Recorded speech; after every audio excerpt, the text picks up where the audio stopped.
Hello everyone, my name is Harman और आज हम हमारे कंसोलिडेशन के चैप्टर को आगे बढ़ाते हुए कंसोलिडेशन टेस्ट के बारे में पढ़ेंगे जो कि IS 2720 के पार्ट 15 में गिवन है। ये जो कंसोलिडेशन टेस्ट है ये हम कर क्यों रहे हैं? ठीक है यार, हमको जो निकालना था वो हमने निकाल लिया, अल्टीमेट कंसोलिडेशन सेटलमेंट जिसकी अल्टीमेटली हमको रिक्वायरमेंट थी वो तो हम निकालना सीख ही लिया हमने, इक्वेशन हमें आती है वो। तो ये टेस्ट परफॉर्म करने की जरूरत क्यों पड़ रही है? ठीक है, एग्जाम में क्वेश्चन हो जाएंगे, ये हो जाएगा वो हो जाएगा, पर हमें कम से कम पता तो होना चाहिए कि जो टेस्ट हम कर रहे हैं वो कर क्यों रहे हैं।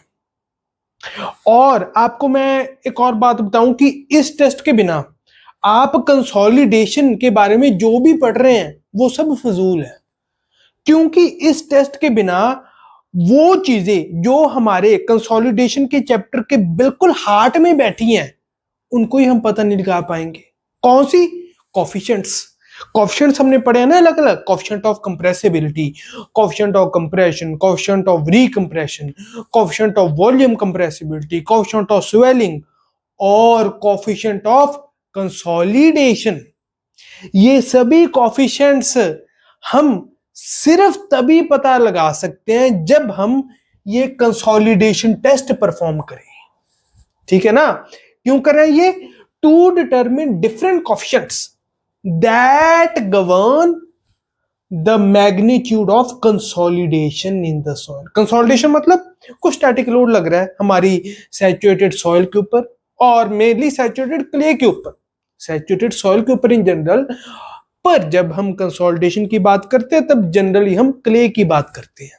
ठीक है, उसके ऊपर कुछ स्टैटिक सा लोड लगा हुआ है, उसकी वजह से धीरे धीरे टाइम के साथ सेटलमेंट हो रही है हमारे सॉइल की। उस सेटलमेंट को हम कंसोलिडेशन का नाम दे रहे हैं, राइट? तो उस सेटलमेंट को, क्योंकि अल्टीमेटली जो हमारा मेन एम होता है ना वो तो सेटलमेंट कितनी होगी जो हमने लोड लगाया उसकी वजह से, उसको पता लगाना ही होता है। ठीक है, उसकी जर्नी में जो जो चीजें हमको सहायता देंगी, अलग अलग टाइम पे कितनी कितनी सेटलमेंट होगी वो हमने देख ली, उसके बेसिस पे हमने न्यूमेरिकल्स भी कर लिए। ठीक है, इसलिए हमने टाइम फैक्टर के बारे में पढ़ा था, परसेंटेज यू के बारे में पढ़ा था, सब कुछ हमने इसीलिए पढ़ा था ताकि अल्टीमेटली ये पता लगा सके कि जो हमने ऊपर से लोड लगाया है उसकी वजह से कितनी सेटलमेंट होगी हमारे स्ट्रक्चर की, जो भी हमने हमारे सॉइल के ऊपर बनाया है। ठीक है, उसके लिए जो कोएफिशिएंट्स चाहिए, for that we need to perform this consolidation test. ठीक है, अब नेम ऑफ द डिवाइस जिसमें हम ये कंसोलिडेशन का टेस्ट परफॉर्म करते हैं उसका जो ऑफिशियल नेम है दैट इज कंसोलिडोमीटर या ओडोमीटर।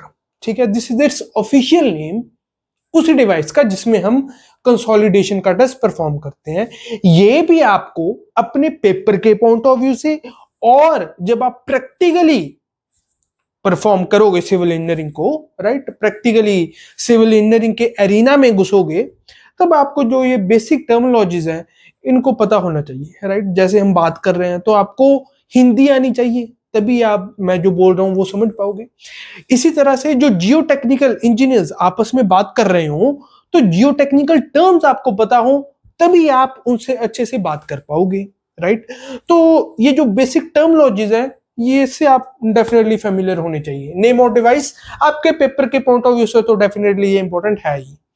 नेम ऑफ डिवाइस जिसमें हम ये कंसोलिडेशन का टेस्ट परफॉर्म करते हैं, this is known as consolidometer और oedometer. Next point, consolidation cell. ये क्या होता है? This is container in which soil specimen is kept. जो हम ये डिवाइस होता है हमारा ओवरऑल डिवाइस, उसको तो हमने नाम दे दिया कंसोलिडोमीटर और ओडोमीटर।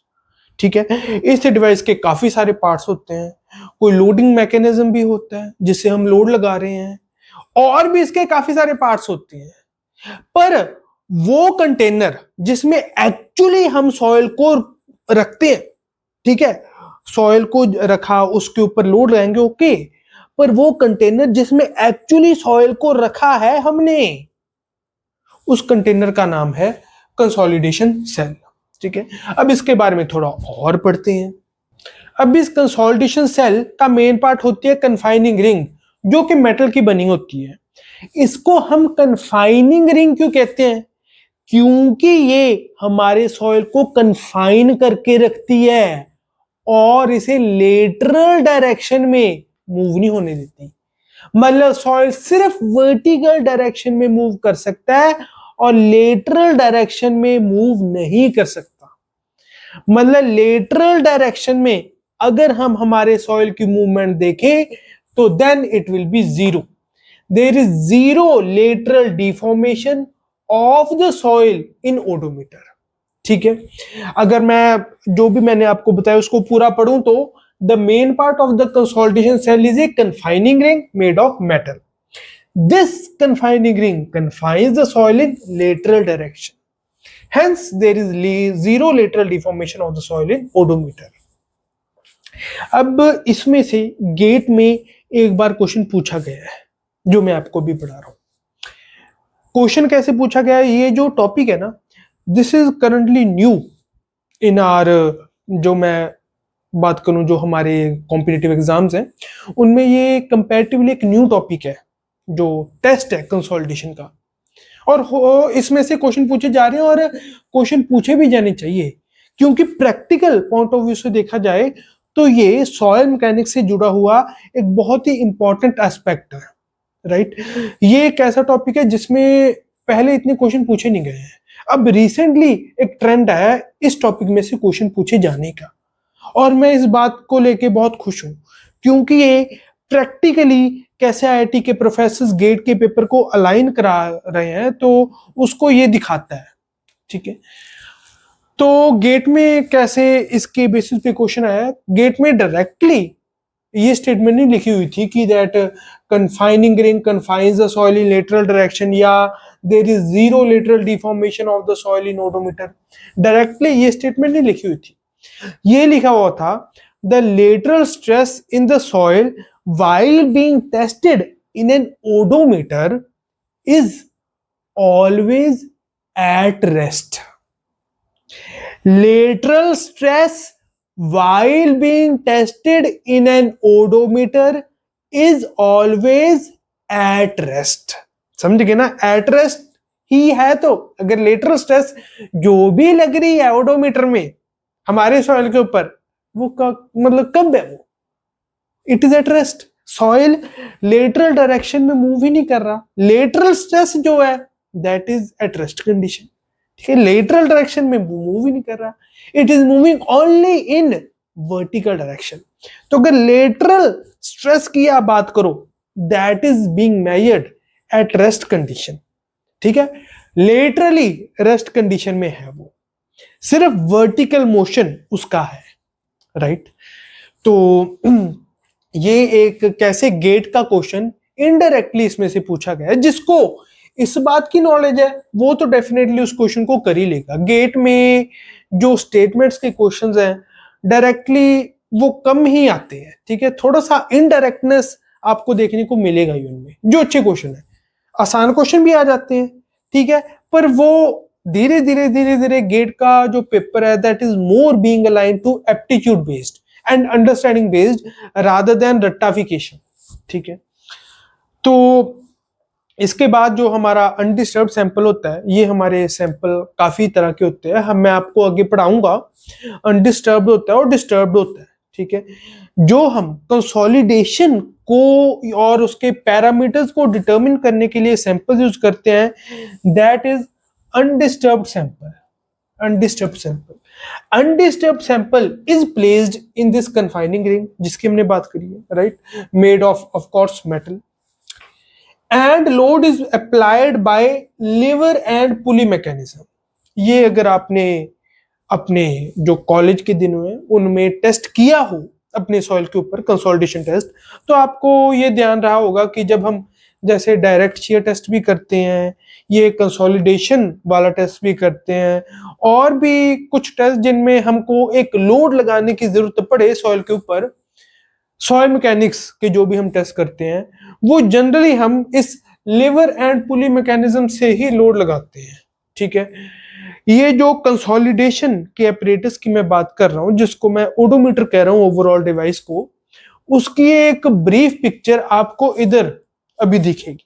ठीक है, ये जो पिक्चर है ये आपको एक ब्रीफ आइडिया दे रही है कि कैसे हमारा जो कंसोलिडेशन का अपरेटस होता है या जो डिवाइस होता है वो कैसे दिखता है, राइट। इस पिक्चर को देख के आप अच्छी तरह अंदाजा लगा सकते हैं, राइट। तो आपको अगर थोड़ी बहुत ही कंफ्यूजन है तो आप पीछे रिवाइंड करके उस जो इमेज है, जो वीडियो है, उसको पॉज करके उस डिवाइस के बारे में थोड़ा सा और जान सकते हैं और उसको थोड़ा ध्यान से देख सकते हैं अपनी अंडरस्टैंडिंग को बढ़ाने के लिए। अब हम इसी टेस्ट में थोड़ा और आगे चलते हैं।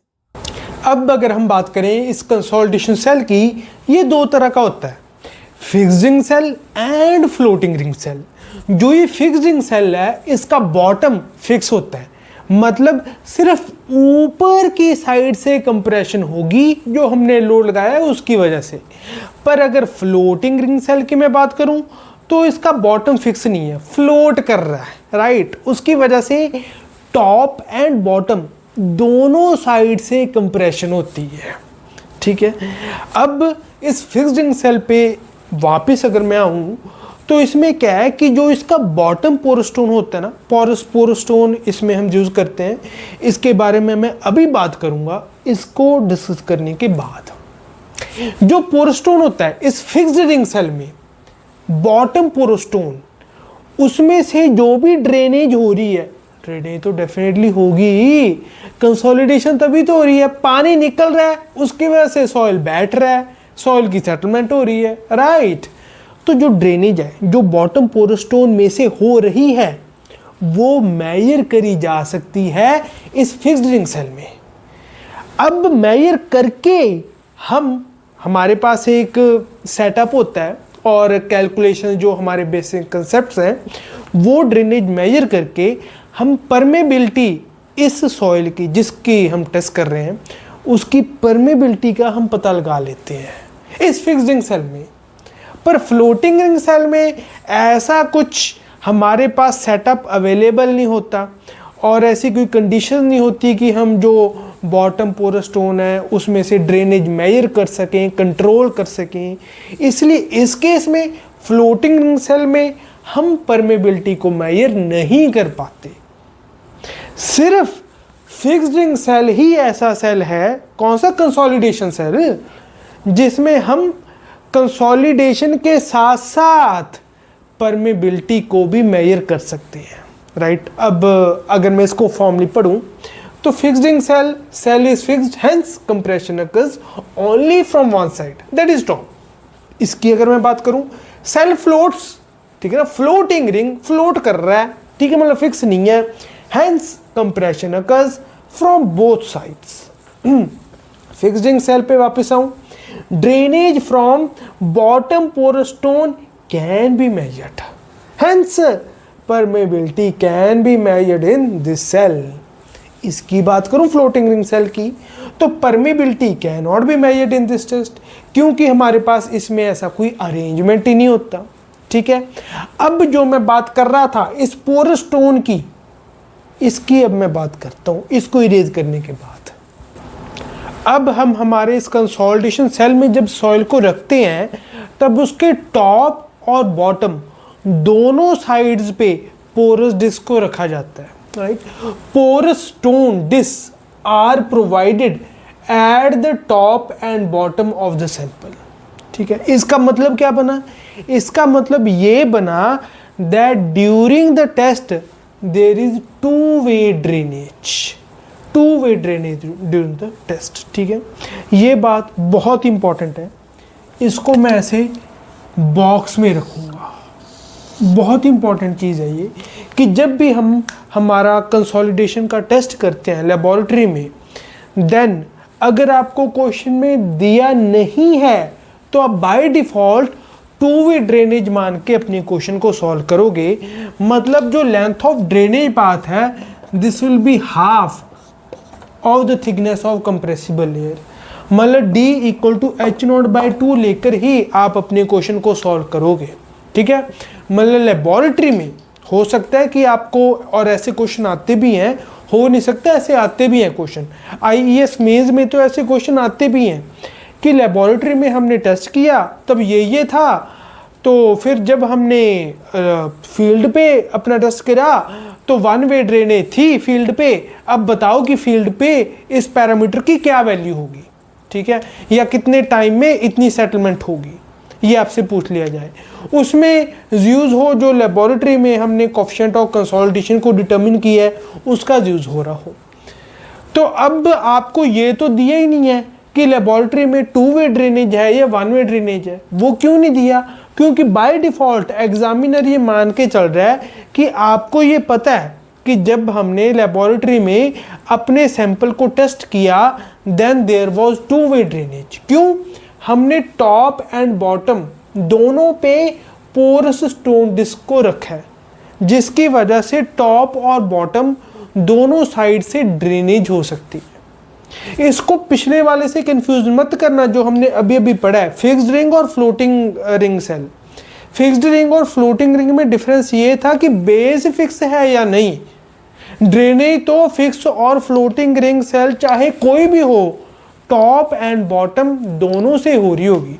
बस ये है कि जो फिक्स्ड रिंग सेल होता है उसमें जो बॉटम से ड्रेनेज होती है उसको हम मेजर और कंट्रोल कर सकते हैं, जिसकी वजह से हम कोएफिशिएंट ऑफ परमेबिलिटी को भी डिटरमिन कर लेते हैं, ठीक है, ये है।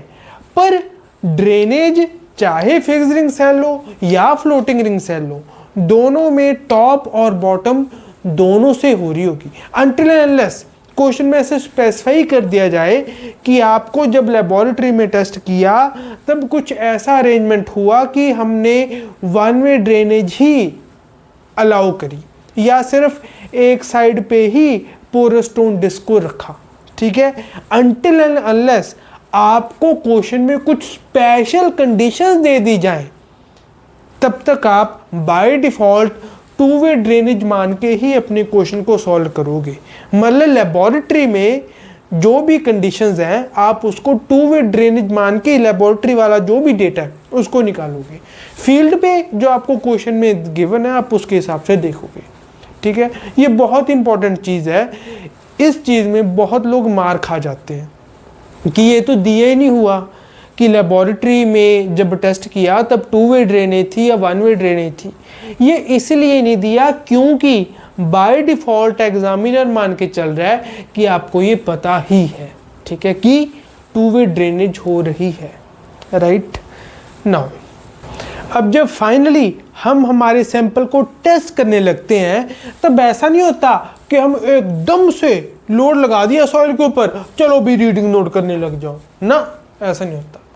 हम स्ट्रेस इंक्रीमेंट्स पे अपने सॉइल के ऊपर स्ट्रेसेस को लगाते हैं। जैसे 25 किलोन्यूटन पर मीटर स्क्वायर की पहले स्ट्रेस लगा दी, फिर एक सर्टेन टाइम इंटरवल्स पे सेटलमेंट को नोट करते रहे, फिर 24 आवर्स के बाद स्ट्रेस को 50 किलोन्यूटन पर मीटर स्क्वायर पे किया, ठीक है। हर एक स्टेज में स्ट्रेस डबल हो रही होती है।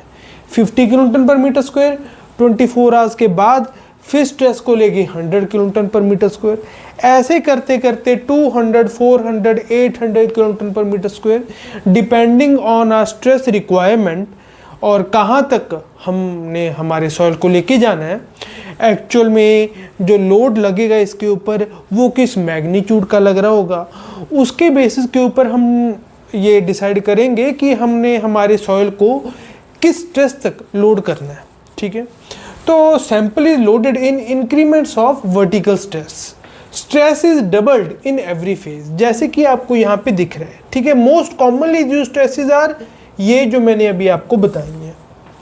अब जब ये हो रहा होता है, जैसे मान लीजिए मैं पहली स्ट्रेस को ले रहा हूँ जो हमने यहाँ पे मेंशन की हुई है, जैसे 25 किलोन्यूटन पर मीटर स्क्वायर को, तो इस स्ट्रेस को लेकर मैं सेटलमेंट नोट करूँगा, राइट, डिफरेंट टाइम इंटरवल्स पे। वो सिंटेक्स भी मैं यहाँ पे लिखूँगा। तो डिफरेंट टाइम इंटरवल्स पे मैं अपनी जो सेटलमेंट हो रही है मेरी सॉइल की डायल गेज के थ्रू उसको नोट करता रहूँगा, सेटलमेंट को नोट करता रहा और यहाँ पे एक टाइम आएगा, ठीक है। उस टाइम के बाद क्या होगा कि हमारे सॉइल की सेटलमेंट और नहीं होगी, हमारे सॉइल की सेटलमेंट अब होनी बंद हो जाएगी, ठीक है। वहाँ पे हम कहेंगे कि अब जो हमारा सॉइल है it has gone primary consolidation under this stress, जो कि 25 किलोटन पर मीटर स्क्वायर की है हमारे इस केस में, ठीक है।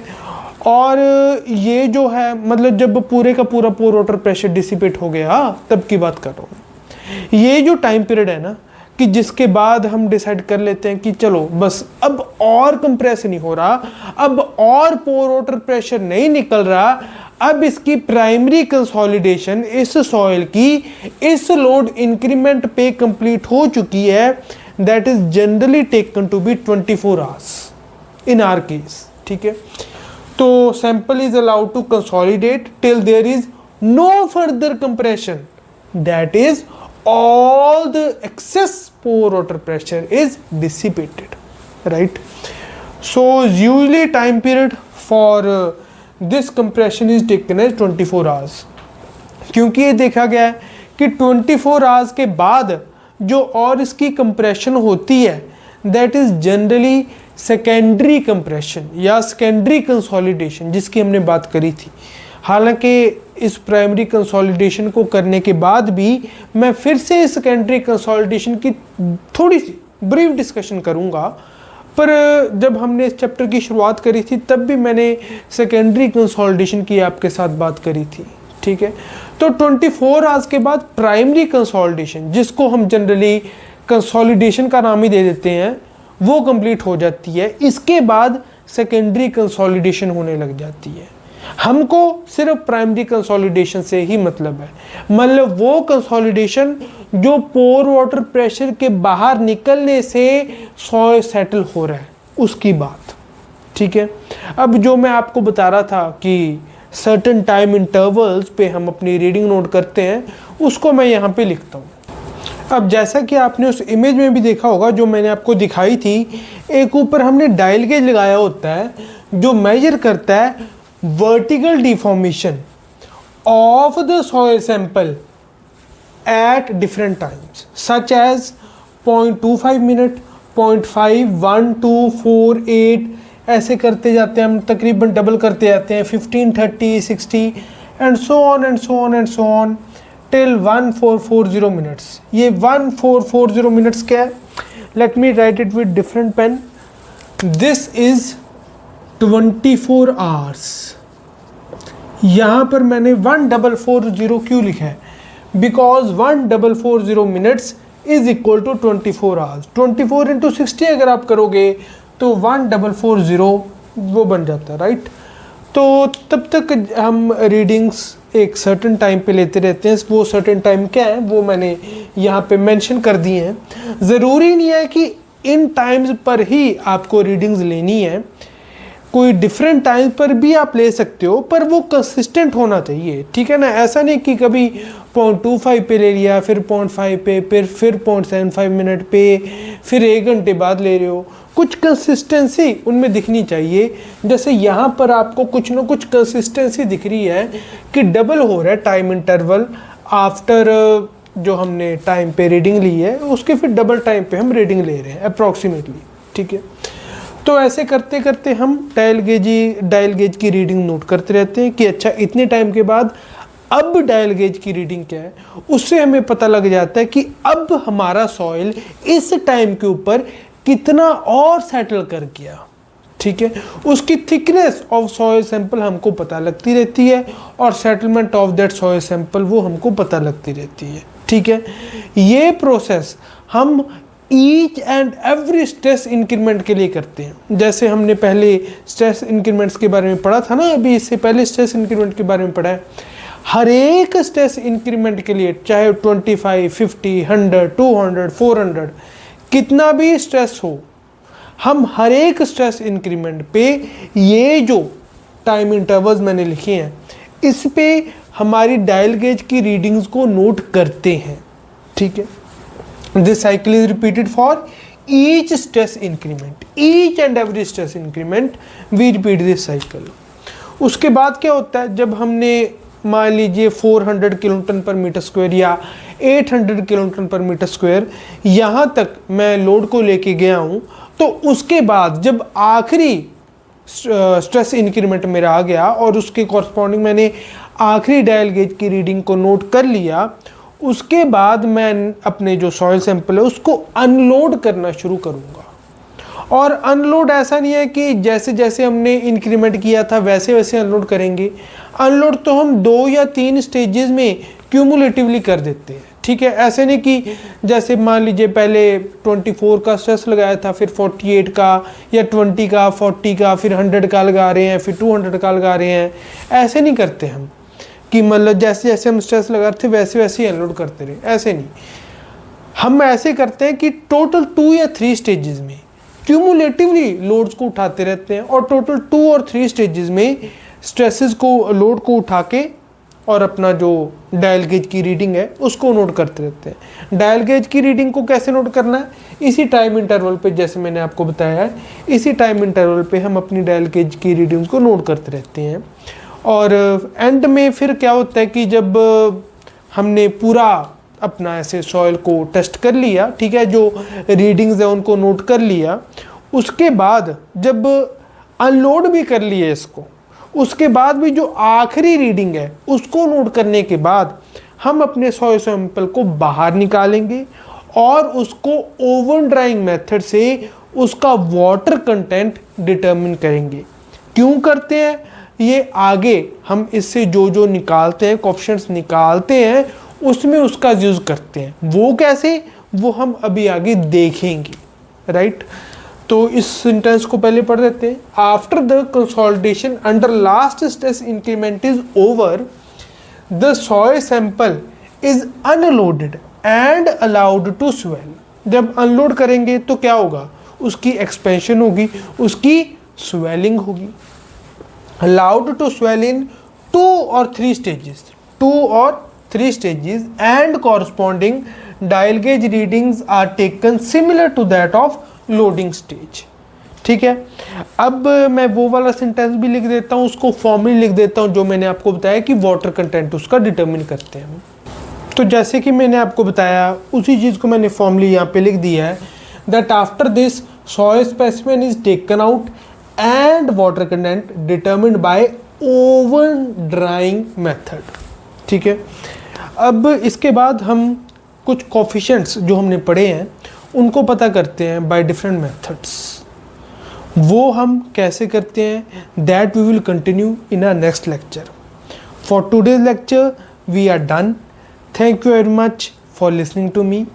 We will end up this lecture. Thank you.